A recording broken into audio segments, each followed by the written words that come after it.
안녕하십니까. 위즈옥션 경매 기본교육 제 4강을 하게 됐습니다. 저 위즈옥션은 이제 경매 교육을 이제 기본교육을 이제 중점을 하고요. 그 다음에 이제 서울대학교 평생교육원 공경매 과정을 하고 있습니다. 그리고 요번에 이제 그 도서 쇼핑몰인 그 위즈북.kr을 운영하고 있습니다. 오늘 강의할 거는 이제 부동산의 물건별 체크 포인트를 하겠습니다. 그래서 투자 대비해서 무엇을 이제 투자할지를 여기서 정하는 시간이 되겠습니다. 그래서 체크별 포인트로 자신이 원하는 물건을 선정하시면 되겠습니다.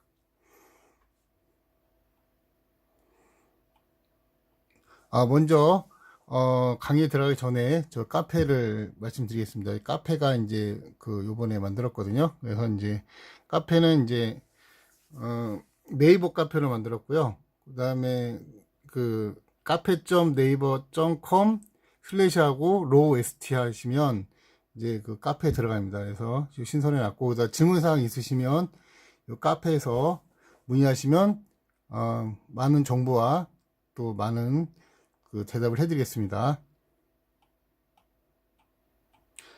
오늘은 이제 4장이고요. 물건별 이제 체크 노하우입니다. 그래서 이제 우리가 물건이라고 하면 뭐 아파트, 상가, 뭐 단독주택, 그 다음에 뭐 근린상가, 그 다음에 공장, 토지 이렇게 이제 되어 있는데, 오늘은 그 중심으로 오늘 배워보겠습니다. 첫 번째는 이제 우리가 경매를 시작할 때 아파트 물건을 많이 합니다. 그래서 아파트는 가장 중요한 게 그 관리비입니다. 관리비가 얼마가 나오냐. 그 다음에 기타 공과금이 얼마큼 체납이 돼 있냐. 그래서 지금 경매에 걸린 물건에 관리비가 연체되어 있든가, 그 다음에 체납이 돼 있거나, 뭐 이제 기타 공과금이 연체되어 있다. 이럴 때 이제 거기 경매에 그 걸린 분은 이제 안 내고 가려고 그래요. 그러면은 이제 낙찰자 부담으로 또 앉는 경우가 많습니다. 낙찰자 부담으로 또 앉는 경우가 많은데, 그럴 때는 이제 관리비의 경우에는 총 3년치의 공용 관리비만 물면 되고요.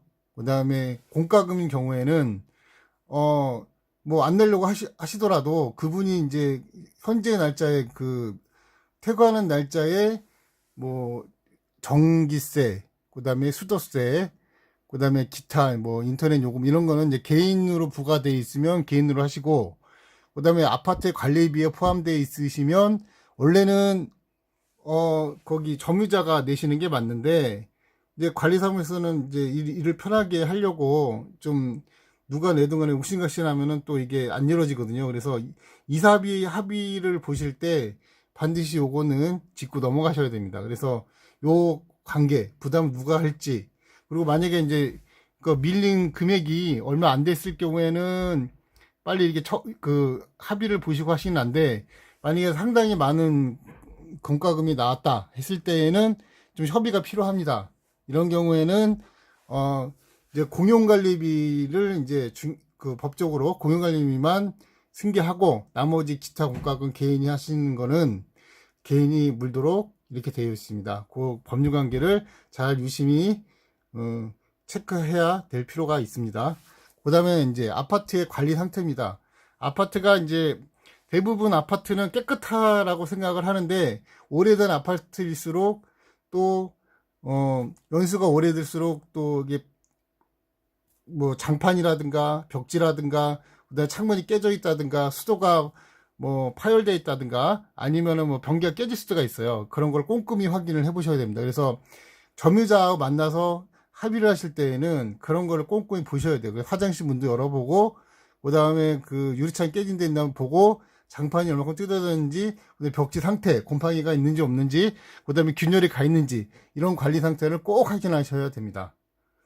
세 번째로는 이제 맨 처음에는 전입세대 월남을 띄워봤는데 세대주가 만약에 홍길동을 나왔는데 실제 살고 있는 분은 다른 분이 살고 계시다 라고 했을 때에는 관리사무소에서 가서 이 관리비를 누가 납부하는지를 확인하셔야 됩니다. 어느 분이 납부하고 계신지를 확인해서 그 분이 최종 점유자로 이렇게 선정하시는 게 좋을 것 같습니다.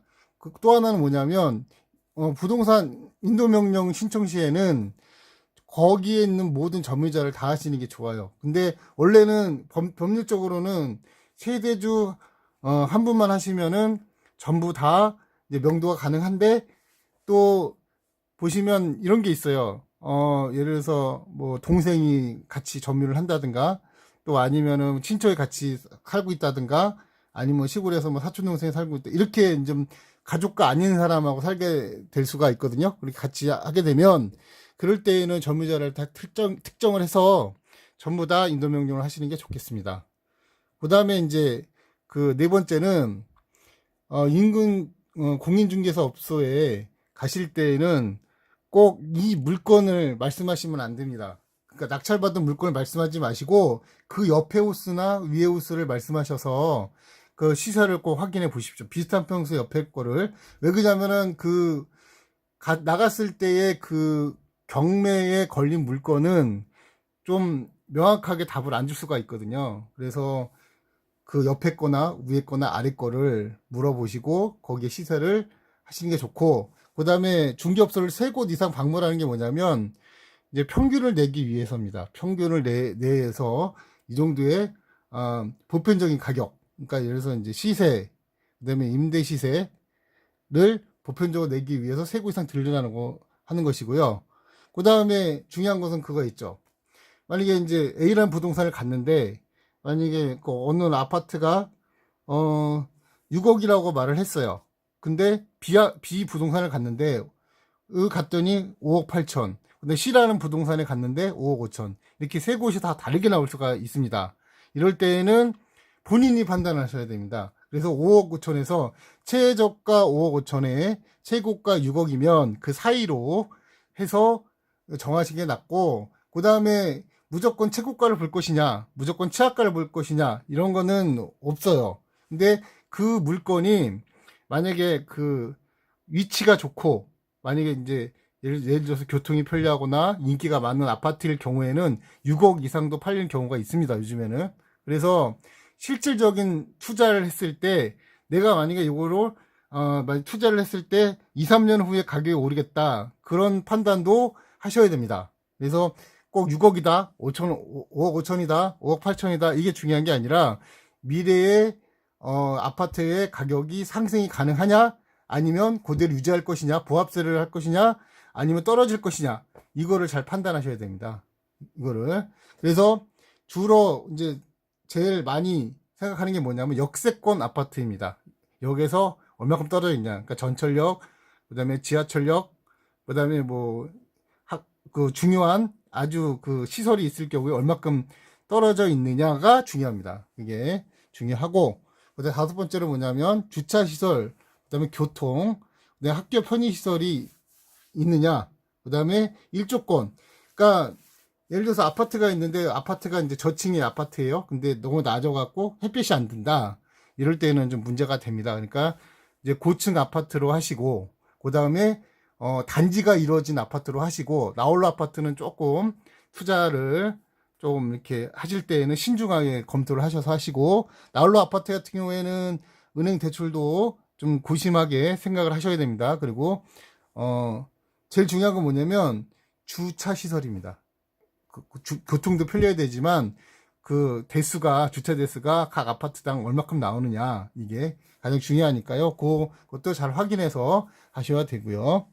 그 다음에 이제 많은 질문이 있습니다. 아파트의 전 소유자가 체납한 관리비의 승계의 범위는 어디까지입니까? 라고 말씀을 많이 하시거든요. 질문을 하시면 이제 그 전 소유자의 전용 관리비 빼고, 그러니까는 살고 있는 그 아파트의 호스를 빼고 남아있는 공용 관리비를 하는 겁니다. 그래서 뭐 예를 들어서 뭐 엘리베이터 쪽이나, 그 다음에 옥상 쪽이나, 그 다음에 계단 쪽이나, 그 다음에 주차장이나 그런 공용 있잖아요. 공용 부분에 대한 관리비, 뭐 그런 거를 이제 그 승계하고, 전용 관리비는 법적으로 승계하지 않습니다. 그러나 아파트에서 이제 낙찰을 받고 저렴하게 받거나 아니면 뭐 명도합의가 잘 돼서 나 나갈 테니까 이제 뭐 예를 들어서 그 전용 관리비가 조금 밀려 있어요. 근데 그거를 뭐 합의를 안 보고 그냥 아 모르겠다. 그냥 내가 그런 인정 안 해주고 그냥 옥신각신 하다가 근데 나중에 이제 강제 집행을 가는 경우가 있거든요. 그럴 때에는 좀 기간적으로 손해 볼 수도 있고 하니까 미리미리 그러면 따져보는 거죠. 비용을 내가 이거를 좀 내주고 전용 관리비를 좀 내주고 그다음에 공용 관리비를 인수했을 때 내가 강제 집행보다는 싸다라는 생각이 하시면은 합의 보시는 게 좋겠습니다. 네, 이런 포인트가 있고요. 다음으로 단독주택 물건입니다. 단독주택 물건은 땅 면적이 50평 이상이어야 됩니다. 왜 그러냐면은 단독주택은 이제 노후화되거나 그러면 다시 지어야 돼요. 그러면 이제 땅이 좀 크잖아요. 그러면 내가 이제 다시 빌라를 올릴 수 있고 또 다시 단독주택을 지어야 되는 또 차후에 건물을 새로 지어야하기 때문에 50평 정도는 확보하고 있어야 됩니다. 그래서 그 정도는 돼야지만 빌라도 4층 이상 올라갈 수가 있고 또 그 다음에 뭐 단독주택을 다시 진다 해도 그 정도는 돼야지만 좀 널찍하게 쓸 수가 있습니다. 넓게 쓸 수 있으니까 그 정도 고려해 주시는 게 좋겠습니다. 그 다음에 두 번째로는 땅 모양인데 땅 모양이 정방형 그러니까 네모나게 된 거를 좋아합니다. 그러니까 네모나게 만약 길쭉하게 생겼다든가 아니면 자료형으로 약간 네모나게 하고 나머지는 빠진다든가 아니면 뭐 좀 나선형으로 생겼다든가 이렇게 하면은 좀 이렇게 피곤해져요. 땅 모양이 예뻐야 된다.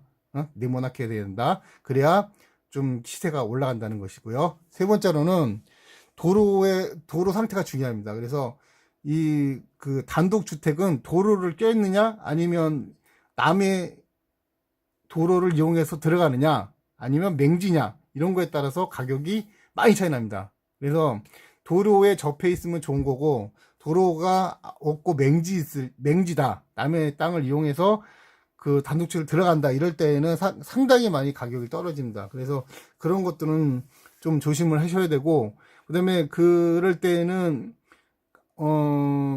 앞에 땅을 그 사용 허가를 못 맡으면 좀 곤란해질 수도 있고 나중에 이제 그 빌라를 지었을 때 또 그 민원이 좀 생겨서 또 그 합의가 안 될 경우에는 또 애로사항이 많이 있습니다. 그래서 꼭 도로 있는 단독주택을 이렇게 선호하시는 게 좋겠습니다. 그 다음에 경계나 입지, 교통 여건이 좋아야 됩니다. 그래서 만약 경계 부분이 만약에 뭐 어디하고 접해 있다든가, 그다음 입지가 안 좋다든가, 교통 여건이 안 좋다 이런 데는 좀 피하시고 가급 좀 피하시고 좀 교통력이 좋고 입지도 좋고 경계 부분이 없는 쪽 이런 식으로 하시면 될 것 같고요. 다섯 번째로 도시계획 확인을 하셔야 됩니다. 그래서 우리가 이제 그 땅을 보실 때에는 토지계획 이용 확인원을 띄지 않습니까? 거기에서 도시계획이 있나, 그 다음에 개발 호재가 있냐, 그 다음에 아니면 뭐 뉴타운이냐, 아니면은 또 재건축이 있냐, 뭐 이런 거기 편입될 수가 있거든요. 그런 쪽이 제일 좋겠고 그게 없더라도 이게 이제 발전 가능성만 있으면 투자할 수 있습니다. 그리고 뭐 무허가 건축물이 생겨갖고 요거를 다시 원상복구를 해야 된다. 이럴 때는 좀 문제가 있으니까 그런 것들을 잘 꼼꼼히 체크를 하셔야 됩니다. 또 이제 많은 질문 중에 이런 질문이 있습니다. 단독주택에서 상가주택으로 리모델링이 가능합니까? 라고 물어보시는 분들이 많은데요. 단독주택에서 상가주택으로 리모델링 가능합니다. 허가도 잘 나고요. 근데 이게 이제 시내나 도심지에 있으면은 더 이렇게 리모델링 했을 경우에 왜 이제 집보다는 1층에는 상가, 2, 3층이 이런 주택으로 하시면은 상당히 많은 월세를 받을 수 있습니다. 그래서 리모델링도 한번 고려해 보시는 것도 좋은 투자법이라고 생각합니다. 이제 상가입니다. 근린 상가 물건인데 이거는 이제 그 상가 같은 경우에는 이제 주택하고 아까 말씀드린 아파트가 완전 틀립니다. 이거는 이제 좀 공간이 넓잖아요. 넓으니까 그만큼 관리비가 많이 나옵니다. 관리비가 많고 그 다음에 이게 경우에 따라서는 이게 평수가 크면 고액의 체납 관리비가 있습니다. 그래서 제가 이제 전에 그 남양주에 낙찰 받으신 분이 있는데 체납 관리비가 1억 7천만 원이 나왔어요. 1억 7천만 원 막 이렇게 나온 경우도 있거든요. 그것 때문에 관리비 소송도 하고 막 이러는데, 근데 그런 것들을 조심하셔야 됩니다. 이런 것들. 그 다음에 이제 두 번째로는 입지가 상당히 중요합니다. 상권이 형성되어 있느냐, 그 다음에 이제 공실률이 얼마큼 있느냐, 그러니까 상가 꽉 찼냐 아니면 비었냐, 이렇게 중요하거든요. 그거를 잘 보셔야 됩니다. 그래서 만약에 공실률이 20% 미만, 10% 미만 이렇게 가셔야 됩니다. 밑으로 계속. 근데 뭐 30% 되고 40% 되시면 이거는 이제 상권이 안 좋은 거고 입지가 안 좋은 상가입니다. 이거는. 그리고 권리금 수준이라는 게 있습니다. 권리금이 많이 붙어 있는 상가. 근데 거기에 일부가 경매가 나왔다. 이랬을 때는 좋은 상가지만, 만약 공실률이 많고 상권이 안 좋고 입지가 안 좋은데 경매를 보러 가는데 이거 불투명하다, 이럴 때는 상당히 조심하셔야 됩니다. 그래서 부동산하고 이제 잘 이렇게 상의를 하셔서 입지 분석, 상권 분석, 공실 분석, 그 다음에 권리금 분석을 하셔야 됩니다. 상가는 이게 좀 틀려요. 입지 분석, 상권 분석, 공실률 분석, 권리금 분석을 하셔야 됩니다. 이렇게 4개, 요게 키포인트입니다. 요거 잘 하셔야 되고요. 그 다음에 세 번째로는 상가는 임차인이 많습니다. 그래서 점유 관계가 상당히 복잡합니다. 그래서 어느 날은 뭐 A란 분이 있으면 또 어느 날은 B란 분이 있고 막 C란 분이 있고 막 이렇게 점유가 이렇게 일정하지가 않습니다. 이럴 때에는 항상 체크 포인트가 뭐냐면 현재의 날짜로 해서 내가 추후에 인도 명령을 할 거를 대비를 해서 여기는 안 나왔지만 점유 이전 금지 가처분을 하는 겁니다. 부동산 점유 이전 금지 가처분을 해두고 나서 그 다음에 거기에 나오신 임차인들을 상대로 인도 명령을 하는 겁니다. 하고 인도 명령의 판결이 이제 결정이 받잖아요. 그럼 결정이 나온 거 가지고 그때 이사합의를 하시는 겁니다. 인도 명령을 안 받고 이사합의를 하는 것과 인도 명령을 받고 이사합의 하는 거는 상당히 틀립니다. 주택도 마찬가지고요. 인도 명령을 받고 그다음 이사합의 하는 것과 안 받고 인도 명령, 그러니까 그 이사합의 하는 거는 천지 차이예요. 그게. 그러니까 이사합의 할 때는 인도 명령을 받고 해라. 이게 키포인트입니다. 네 번째로는 상가는 유치권이 많습니다. 그래서 유치권 신고가 들어온 상가가 많은데 상가가 수리되어 있고 유치권이 들어왔느냐, 상가가 수리가 안 돼 있고 유치권이 들어왔느냐, 점유를 하고 있는 상태에서 유치권이 들어왔느냐, 점유가 없이 유치권이 들어왔느냐, 이런 경우가 많습니다. 그래서 이 네 가지를 포인트를 해야 됩니다. 네 가지 이렇게 하셔야 되고, 수리가 전혀 안 된 상태에서 유치권이 들어오는 경우, 근데 점유가 없는데 유치권이 들어오는 경우, 이런 경우는 유치권이 해당이 안 돼요. 이런 거는 법률 전문가하고 상의를 하셔서 요거는 하시고, 또 하나 뭐냐면 임차인인데 유치권이 들어오는 경우, 이럴 때는 또 유치권이 안 됩니다. 그래서 요런 관계들 잘 확인해 주시고, 그 다음에 경매 개시 후에 유치권이 들어온 경우, 이렇게 확인해 주시고요. 이렇게 하시고, 나머지는 유치권에 대한 부분은 특수물건이기 때문에 이거는 법률 전문가하고 같이 진행을 하셔야 됩니다. 그냥 하시면은 좀 많은 그 어려움이 많습니다. 왜냐면 유치권자가 그 수리비를 요구한다든가, 또 유치권자가 자꾸 전화를 해서 공사비를 달라고 하는 경우가 있습니다. 그래서 요거는 법률 전문가께 맡겨서 요거는 해결을 하셔야 되고, 뭐 부족이 소송까지 가는 경우도 있습니다. 그래서 요거는 잘 확인을 하셔야 됩니다. 그 다음에 이제 5번째는 뭐냐면, 주변에 할인마트나 백화점이나 재래시장이 있으면 업종에 따라서는 영향을 많이 받습니다. 예를 들어서 어떻게 되냐면, 제가 만약 이제 화장품 가게를 하고 있어요. 근데 앞에가 백화점이 있어요. 백화점에서 세일을 해버리는 거예요. 내가 똑같은 거를 팔고 있는데, 그러면 이제 저도 물론 팔겠지만 앞에서 백화점에서 그러니까 세일을 할 경우에 그쪽으로 손님이 많이 간다. 그러면 내가 백화점 맞은편에 있다. 이럴 때는 좀 어떻게 돼요? 손님을 좀 뺏길 수가 있죠. 그 다음에 요즘에는 백화점이나 이마트나 뭐 이런 쪽에 뭐 아울렛이나 이런데 이제 큰 대형 상가는 뭐 그 휴일날 이제 순서를 정해가면서 이제 쉬잖아요. 순번제로 쉬는데, 그거 말고 일반 때에 평일 내에 만약에 세일을 한다, 이럴 때에는 매출에 타격을 입을 수 있다는 거죠. 경우에 따라서는. 근데 그런 거를 좀 확인하셔야 됩니다. 이게 무슨 매장을 할 것이냐, 이게 제일 중요한 거고, 어떤 매장을 임대를 줄 것이냐. 예. 이렇게 합니다. 그래서 키포인트가 뭐냐면 프랜차이즈 매장을 주시면은 좀 좋겠습니다. 이제 제가 요번에 이제 많이 생각한 건 뭐냐면, 제가 생각한 건 뭐냐면 프랜차이즈를 활성화하기 위해서 많은 노력들을 하거든요. 그 기업들이. 그래서 위치가 괜찮고 입지가 좋고 상권이 형성돼 있다, 공중률이 없다 그러면 아마 프랜차이즈 받기는 아마 쉬울 겁니다. 그리고 이제 우리가 이제 상가를 낙찰받아서 프랜차이즈 회사에다가 전화를 하는 거죠. 예를 들어서 뭐 본죽, 뭐 아니면 뭐 어제 BBQ, 뭐 아니면 많지 않습니까? 뭐 그 많은 데에다가 이제 피자헛 이런 데 전화를 해서 우리 매장 들어오겠느냐 해서 잘 그 보증금하고 그 잘 합의만 보시면, 월세 합의만 보시면 또 들어오는 가능성이 있습니다. 이게 그러면 이제 또 가게가 살게 되고, 또 베스킨라빈스나 뭐 LG25나 뭐 편의점도 받을 수 있지 않습니까? 이런 것들도 있으니까 그런 데 투자 포인트를 보시면 될 것 같습니다. 그럼 이제 또 하나 질문이 있는데, 오픈 매장이나 테마상가, 그다음에 그런 쪽에 이제 상가 투자는 어떠한지요? 라는 질문이 많거든요. 오픈 상가 테마 매장은 주의할 점이 있습니다. 경계선이 분명치가 않아서 대출받을 때 많이 제한물건으로 받고, 그 다음에 뭐라 그럴까요? 이게 오픈 매장 같은 경우나 테마 상가는 또 관리비가 비쌀 수가 있습니다. 그리고 그러니까 제일 중요한 건 뭐냐면, 내가 이제 상가를 낙찰을 받았는데 나의 그 벽이 없어서, 벽체가 없고 이제 지붕이 없어서, 그게 뭐 이게 102호인지 그다음에 뭐 이게 103호인지 구분이 안 간다, 이럴 때에는 상당히 이게 이제 권리 행사가 불분명할 때가 있거든요. 그리고 대출도 많이 제한받으니까 되도록이면 테마 상가나 오픈 상가는 좀 많이 생각을 해서 투자를 하시고 좀 많이 알아보셔야 됩니다. 그리고 이거 안전한지 한번 되짚고 한번 투자를 해보시면 좋겠습니다.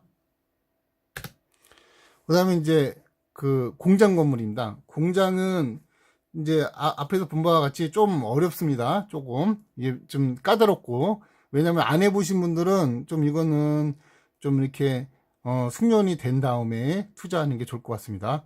왜 그러냐면은 먼저 공장은 제일 중요한 게 진입도로입니다. 진입도로가 화물 트럭이 왔다 갔다 할 수 있는 그런 그 넓이, 그죠? 운송을 해야 되잖아요. 제품을 생산하고 운송을 해야 되니까 그 도로의 폭이 넓어야 됩니다. 다른 데보다는 넓어야 되고, 그 다음에 제품을 생산하면 그 공장에 그 운반용 엘리베이터가 있지 않습니까? 운반용 엘리베이터가 설치되어 있느냐 아니면 리프트가 되어 있느냐, 이런 거에 따라서 공장 가격이 많이 틀립니다, 이게. 그래서 그 리프트 하나만 해도 또 설치비가 또 만만치가 않습니다. 뭐 한 7천만 원짜리도 있고 5천만 원짜리도 1억짜리도 있고요. 그다음에 운반용 엘리베이터 같은 거 설치할 때도 좀 많이 들고요, 돈이. 그래서 돼 있으면은 좋은 공장입니다, 이게. 그러니까 진입도로 잘 돼 있고 운반용 엘리베이터가 돼 있고 리프트가 있다, 이거는 상당히 좋은 공장이고, 이런 게 전혀 안 돼 있다 이러면 이제 상당히 이게 힘든 투자 물건입니다. 이거는 잘 보셔야 되고요. 두 번째로는 아파트형 공장이 있을 경우나 아니면 상가형 공장일 때 지하인지 확인을 하시라는 거죠. 지하는 많이 떨어집니다. 지하는 공기도 안 좋고, 또 그쪽에서 이제 그 작업 여건이 아무래도 그렇고, 그다음에 습기도 많고, 그래서 요거 그 지하 공장 같은 경우는 거의 창고로 많이 쓰고, 또 투자할 때 또 이제 그 임대가 잘 안 나가는 또 그런 쪽에 속하니까 요거는 잘 판단을 하셔야 됩니다. 그다음에 건축 연도가 오래된 공장은 잘 안 나가요. 왜 그러냐면 이제 공장이 건축이 오래되면 또 리모델링을 해야 되는데, 리모델링이나 아니면 새로 져야 됩니다. 근데 리모델링 하기에는 어렵습니다. 왜냐하면 공장은 리모델링을 하지 않고 거의 새로 지는 경우가 많습니다. 그 이유는 뭐냐면, 이제 공장은 철근 콘크리트로 만드는 게 아니라 주로 뭐 빔으로 한다든가 아니면은 뭐 강판으로 한다든가 뭐 좀 소재가 틀립니다. 그래서 공장을 하는 경우에는 새로 또 다시 지어야 될 수가 있거든요. 그래서 너무 오래된 공장은 거기에 맞춰서 감각상각을 해야 됩니다. 그래서 그걸 빼주셔야 돼요. 그러니까 내가 만약에 이제 공장을 투자하는데 공장이 오래됐다, 그러면 연수에 비해서 좀 빼주셔야 됩니다. 가격을 빼주셔서 그렇게 투자하시고, 그 다음에 산업 폐기물 시설이 있는 공장과 없는 공장은 상당히 또 가격 차이가 많이 납니다. 왜냐하면은 산업 폐기물은 항상 나오게 돼 있거든요. 제조를 하다 보면. 근데 산업 폐기물이 그 시설이 있으면 바로바로 가공해서 그냥 차가 슉 하면 되는데, 이게 없으면 또 업체가 와서 그 폐기물을 다시 분쇄를 해서 차에다 실어서 나갈 경우나, 아니면 그걸 대행해준 업체한테 또 해서 이렇게 하면은 좀 그 산업 폐기물 처리 비용이 더 들어갈 수가 있습니다. 그래서 만약 폐기물 시설이, 산업 폐기물 처리 시설이 있다 이럴 때는 좋은 공장이고, 산업 폐기물 처리 시설이 없다 할 때에는 좀 그 뭐랄까요, 그런 비용이 더 들어간다, 이렇게 알아주시면 될 것 같습니다. 그리고 관리비 중에서, 공장은 관리비 중에서 전기세, 수수세가 가장 많이 나옵니다. 왜 그러냐면은 이런 제품을 생산하거나 가공을 할 때는 그 모터 있죠. 그 기계 모터가 전기를 많이 먹습니다. 많이 먹고, 그 다음에 그 연마기 같은 경우에는 이제 그 뭐예요? 쇠를 이렇게 깎는 거잖아요. 깎아갖고 이렇게 거의 규격을 맞추는 그 기능, 그게인데, 거기에 연기가 나면서 쇠가 이제 구부러지거나 탈 수가 있어요. 그러니까 물을 뿌려야 되거든요. 계속 물 뿌리면서 이제 하면 물값이 많이 나옵니다. 근데 그런 거를 이제 경매가 됐는데 그 현재 그 정매업인 분들이 안 내요. 그거를 안 내고 그냥 갚버려요. 갚버렸는데 이제 그게 이제 관리비에 따라서 나왔다. 이럴 때에는 이제 내가 다 물어야 되느냐? 아, 억울하죠, 법적으로는. 그건 아니죠. 그건 아니지만, 근데 이제 그 관리사무소에서는 이제 그런 거 분쟁을 알아서 하라고 막 하니까, 이제 그런 부분들을 잘 사전에 꼼꼼히 체크를 하시고, 하셔야 됩니다. 전기세가 뭐 가정에 쓰는 것처럼 몇만 원이 나오는 게 아니라 몇백에서 몇 천이 나오거든요. 그 다음에 수도세도 마찬가지고, 수도세도 몇백이 나올 수가 있으니까, 그런 것들을 꼼꼼히 체크를 하셔야 됩니다. 그 다음에 이제 공장이 공단에 위치한 거냐, 아니면 공단에 떨어져서 외진 곳에 있느냐라는 것이죠. 외진 곳에 있을수록 점점 이게 가격이 싸지지 않습니까? 공단에 위치하고, 그 다음에 도로 시설이 좋고, 그 다음에 물건을 이제 출하할 때 바로 고속도로를 탈 수 있는 위치다, 이럴 때는 공장이 이제 좋은 공장이고, 그 다음에 그 길이 좀 잘 안 나 있고, 좀 꾸불꾸불하고, 한참 들어가고, 좀 외진돼 있다, 이럴 때는 이제 그 공장이 조금 이렇게 가격이 떨어집니다. 그래서 공단에 위치한 공장이 이제 제일 좋고, 그 다음에는 이제 도로 시설이 좋은 공장이 좋고, 그 다음에 도심지하고 가까운 공장이 좋고, 이렇게 될 수 있습니다. 근데 또 질문 사항이 있는데요. 공장을 낙찰받으면 기계도 함께 소유권을 취득하는지요? 라고 이제 그런 질문이 많거든요.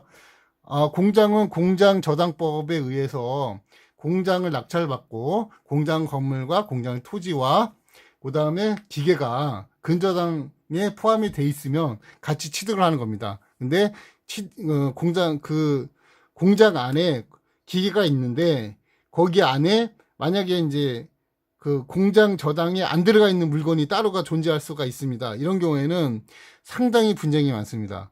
그런 경우도 잘 체크를 하셔야 됩니다. 그 어떤 경우가 있냐면, 낙찰은 받았는데 경매 걸린 사람이나 아니면은 거기 임차인이, 이건 내가 따로 설치한 거다, 이건 와서 내가 설치했다라고 했을 때, 요거는 담보평가에 없었다라고 했을 때 이렇게 문제가 돼요, 이게. 그래서 그런 것들도 파악을 하셔야 됩니다, 세밀하게.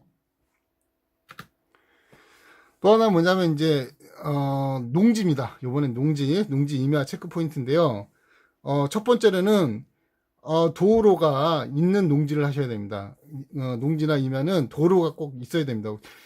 도로가 없는 거를 맹지라고 하거든요. 맹지인데, 이런 경우에는 상당히 가격이 많이 떨어집니다.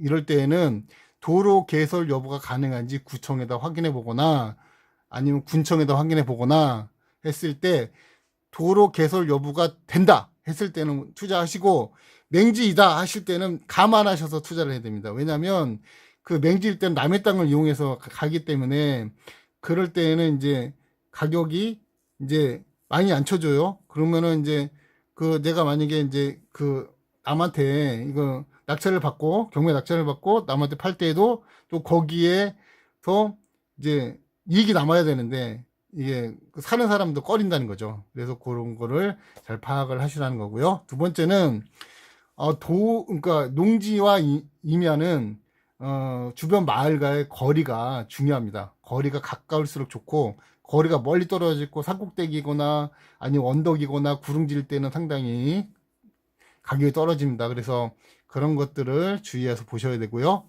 그 다음에 세 번째로는 기차역, 고속버스터미널, 고속도로와 가까이 있다. 이럴 때에는 상당히 좋은 땅이고, 멀리 있다. 이거는 조금 떨어지는 땅이고 이렇게 되죠. 근데 만약에 어쨌든 간에 앞에 도로가 고속도로가 이제 얼마 안 멀다 이럴 때는 그럴 때 투자하시는 거죠. 그러니까 지도를 투자하실 때 지도를 넓게 보시고 좁게 보시고 이렇게 두 개 다 보셔야 돼요. 그러니까 왜 그 지도가 네이버 지도나 다임 지도 보시면 이렇게 확대가 되잖아요. 확대 보실 때 확대했다가 줄였다 보시면은 거기가 이제 톨게이트나 큰 도로가 나오거든요. 고속도로 나오는데 거기에 그 눈금자가 있습니다. 눈금자가 있는데 거기에 눈금자로 재보시는 거예요. 재보셔야 됩니다. 이렇게 재보셔야 이렇게 되거든요. 그래서 그 눈금자로 재보셔서 길이를 정하라는 거 이렇게 하시고, 그 다음에 제가 이제 농지랑 임야를 낙찰을 받았는데 위에 나무가 있어요. 근데 이거는 이제 남의 거라는 거죠. 내 게 아니고 타인 거예요. 아니면 경매 걸린 사람 거라는 거죠. 그러면은 이제 분쟁이 많이 생깁니다. 아, 네 거냐, 내 거냐, 네 거냐, 내 거냐, 막 이러거든요. 근데 사실상 이제 그런 분쟁에서 법률적으로 따지면은 그 감정평가서에 나옵니다. 소목은 제외, 아니면 같이 평가했는데 뭐 별도 매각이라든가 뭐 법정 지승까지 있을 수 있음이라든가 뭐 식재는 따로라든가 이럴 때에는 미리미리 알아보시고, 우리가 이제 수목이 필요 없으면 철거선을 하시는 거예요. 수목 철거를 하시면 그 수목의 소유자는 그 수목을 다 파가야 돼요. 아니면 우리가 파서 주면 되는 거거든요. 그 수목 철거 소송을 하셔야 됩니다. 있을 때는 합의가 안 될 때에는. 근데 합의가 됐다 이럴 때에는 어떻게 돼요? 그 나무 가격을 쳐주거나 아니면 뭐 나무 가격을 이렇게 하든가, 아니면 나무가 필요 없으면 그 사람 다시 파서 주는 거죠. 이렇게 하셔야 됩니다. 그 다섯 번째는 뭐냐면, 고압선이 통과하거나 송전탑이 있으면 가격이 많이 떨어집니다. 그럼 거기에 지상권이 이렇게 설정이 돼 있어요. 그러면은 예를 들어서 뭐 한전에서 그 매월 얼마씩 받거나 관리비를, 아니면은 뭐 송전탑 그 하는 그 날짜가 있어요. 언제까지 존속하는 날짜가 있는데 그 날짜가 있는데 그 날짜가 오래되면 오래될수록 그거를 이제 송전탑을 안 치워주거든요. 근데 소송에 의해서 송전탑을 철거할 수가 있습니다. 그거는 소송에 의해서. 그럴 때는 특별한 조건이 있거든요. 그건 따로 배우시는 걸로 하시고요. 뭐 그런 경우가 따로 있습니다. 근데 그런 경우 외에는 송전탑이 있다고 하시면 땅값이 많이 떨어집니다. 그리고 내가 이제 매매를 할 때 그런 거를 많이 꺼리는 분들이 많아요. 그래서 고압선이 통과하는지 송전탑이 있는지 이거 확인하셔야 되고요. 여섯 번째로 주변에 위험 요소가 있느냐 이거죠.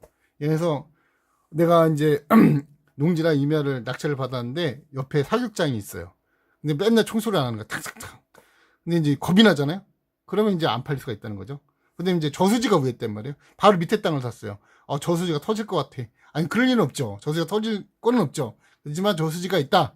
이런 경우 그거 하나만으로 땅값이 떨어질 수가 있다는 거고, 그 다음에 이제 무허가 건축물이 있는데 비닐하우스 같은 경우, 그 다음에 뭐 축사, 개사 뭐 이런 게 있어요. 농가주택이 있어요. 무허가 있는데 이럴 때에는 이제 그거를 그 소유자하고 이제 합의를 보시거나 소송을 해서 하셔야 되는데 합의가 만만치가 않습니다. 많이 달라고 하세요. 좀.